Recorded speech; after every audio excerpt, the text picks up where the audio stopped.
ओम नमः शिवाय। मेरे शिव चैनल पर आप सबका स्वागत है। सबसे पहले तो आप सभी शिव भक्तों के चरणों में मेरा प्रणाम। पिछले भाग में हमने रुद्राक्ष के विषय में जाना। हर एक शिव भक्त को रुद्राक्ष अवश्य ही धारण करना चाहिए। रुद्राक्ष पहनने से जो भी आपके सत्कर्म किए जाते हैं वो अनंत कोटि पुण्य देने वाले बन जाते हैं। साथ ही हमने जाना कैसे रुद्राक्ष का शुद्धिकरण किया जाता है और कैसे ओरिजिनल रुद्राक्ष का पता लगाया जाए। यदि किसी शिव भक्त ने अभी तक वो वीडियो नहीं देखी है तो लिंक यहाँ आई बटन पर भी है और नीचे डिस्क्रिप्शन में भी है, वहाँ से आप जाकर के देख सकते हैं। अब इससे आगे हम बात करते हैं रुद्राक्ष के बारे में। क्या रुद्राक्ष के ऊपर जो माला हम पहनते हैं उसके ऊपर धातु जड़वानी चाहिए? बहुत सारे शिव भक्त सोने में, चांदी में या अन्य सिंपल धातुओं में वो उस रुद्राक्ष की माला को जड़वा करके फिर धारण करते हैं। इससे अच्छा तो लगता है कि माला अट्रैक्टिव हो गई है और लॉन्ग ड्यूरेशन चलेगी, किंतु इसमें एक माइनस पॉइंट ये हो जाता है कि इस धातु की वजह से रुद्राक्ष का आपके शरीर के साथ स्पर्श कम हो जाता है।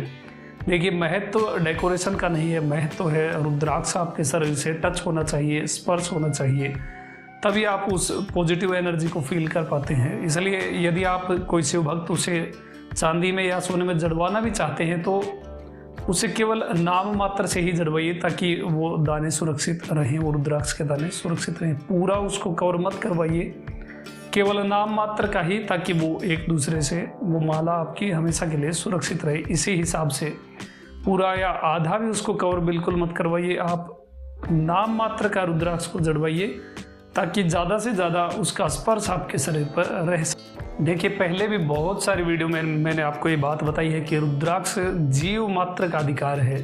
कोई ब्राह्मण, कोई क्षत्रिय, कोई वैश्य, कोई शूद्र, ऐसे किसी भी प्रपंच में मत फंसिए। हर एक जीवित प्राणी जो कोई भी है उसे रुद्राक्ष धारण करने का अधिकार है।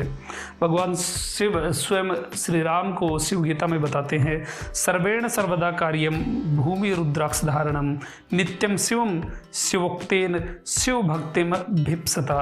अर्थात विभूति और रुद्राक्ष सदा सबके लिए धारण करना चाहिए, सबको ही धारण करना चाहिए।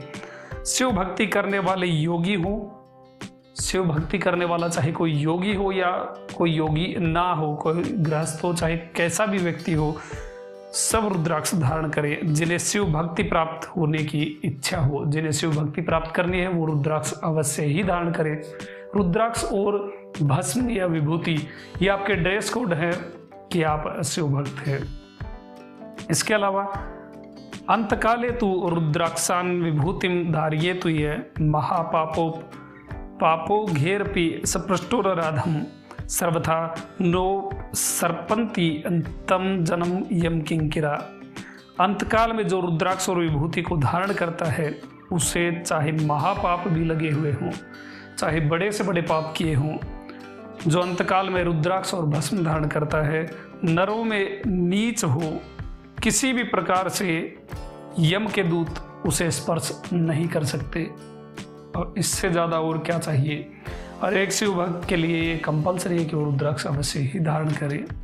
किसी भी अपने आसपास में गीता प्रेस की बहुत सारी दुकानें होती है, ऑलमोस्ट हर गांव शहर में गीता प्रेस की पूजन सामग्री की दुकानें होती हैं। वहाँ से जाकर के आप ओरिजिनल रुद्राक्ष प्राप्त करिए। रुद्राक्ष की हो सके तो सिंगल रुद्राक्ष की बजाय आप माला धारण करें, क्योंकि उससे ज़्यादा आपका स्पर्श रुद्राक्ष के साथ रहेगा। उस पूरी 108 मनकों की माला को आप धारण करिए और शिव की कृपा प्राप्त करिए। किसी भी गीता प्रेस से आप खरीद लीजिए, ऑलमोस्ट हर जगह ही आजकल गीता प्रेस की दुकानें खुली हुई है, वहाँ से आप रुद्राक्ष प्राप्त कर सकते हैं। नहीं तो जहाँ से मैं खरीदता हूँ वहाँ से भी आप जाकर खरीद सकते हैं।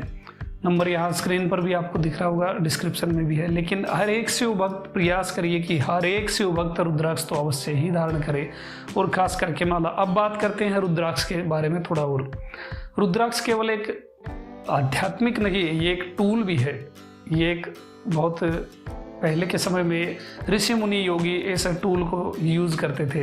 कैसे यूज़ करते थे? देखिए, योगियों को, ऋषियों को बहुत सारी जगह यात्राएं करनी होती थी। वो जगह जगह घूमते रहते थे, भगवान के क्षेत्रों का दर्शन करते और तीर्थ क्षेत्रों का दर्शन करते हुए घूमते रहते थे। अब वहाँ उन्हें जगह जगह का भोजन करना पड़ता था। मान लीजिए अब यहाँ आपके स्टेट में कैसा भोजन मिलता है, दूसरे स्टेट में कैसा मिलेगा।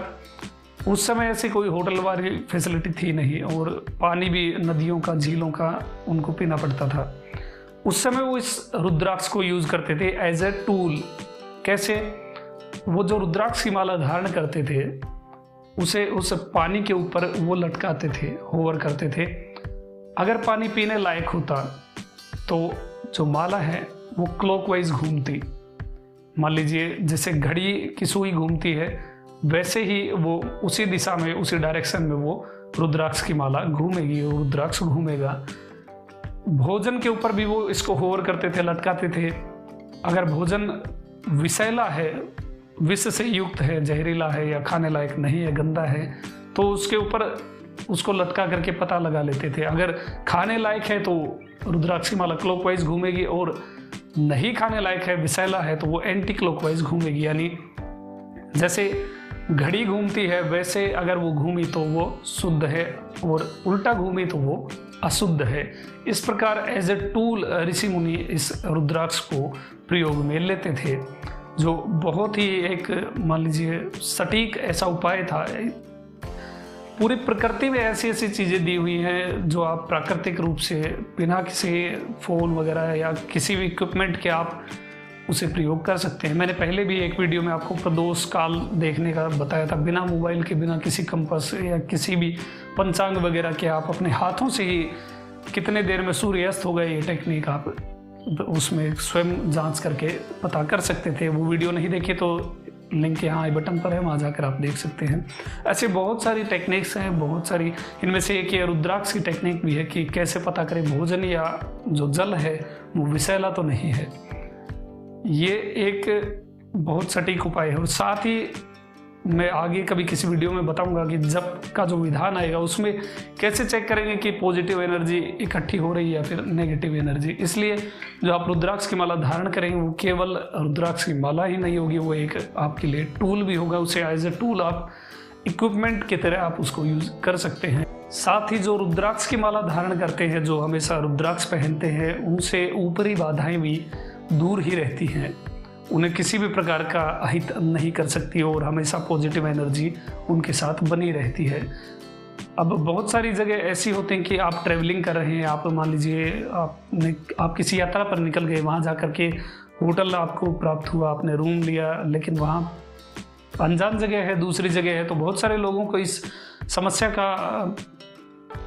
को फेस करना पड़ता है कि वहाँ उस नई जगह पर वो सो नहीं पाते, नींद नहीं आती। नई जगह पर जाने से उन्हें नींद नहीं आती, क्योंकि वहाँ की जो वाइब्रेशंस होती है, जो एनर्जी होती है, वो डिस्टर्ब करती है।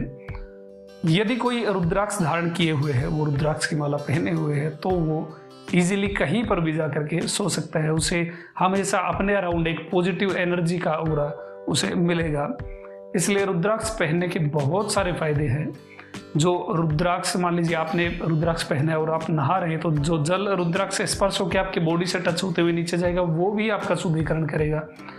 इससे भी आपको बहुत सारे हेल्थ से रिलेटेड बेनिफिट प्राप्त होने वाले हैं। इसलिए बिल्कुल भी स्किप ना करें, और हो सके तो आज ही रुद्राक्ष की माला अवश्य ही धारण करें। कैसे धारण करनी है वो पिछले भाग में मैंने आपको बता दिया था। 3 दिन की प्रोसेस आपको करनी रहेगी, जिससे वो रुद्राक्ष की माला या रुद्राक्ष का मन का पूर्ण रूप से शुद्ध हो जाएगा, और भगवान की कृपा से शिवलिंग से स्पर्श होकर के फिर आप उसे धारण कर सकेंगे। इससे आपको बहुत ज़्यादा पॉजिटिव एनर्जी प्राप्त होगी। हो सके तो मनके की जगह आप रुद्राक्ष की माला ही धारण करें, वो ज़्यादा बेटर रहती है। और रुद्राक्ष को जड़वाना पड़े तो बिल्कुल नाम मात्र का ही आप उसे जड़वाएं। अभी तक के लिए इतना ही। आपका दिन शुभ हो, महादेव कृपा करें। ओम नमः शिवाय।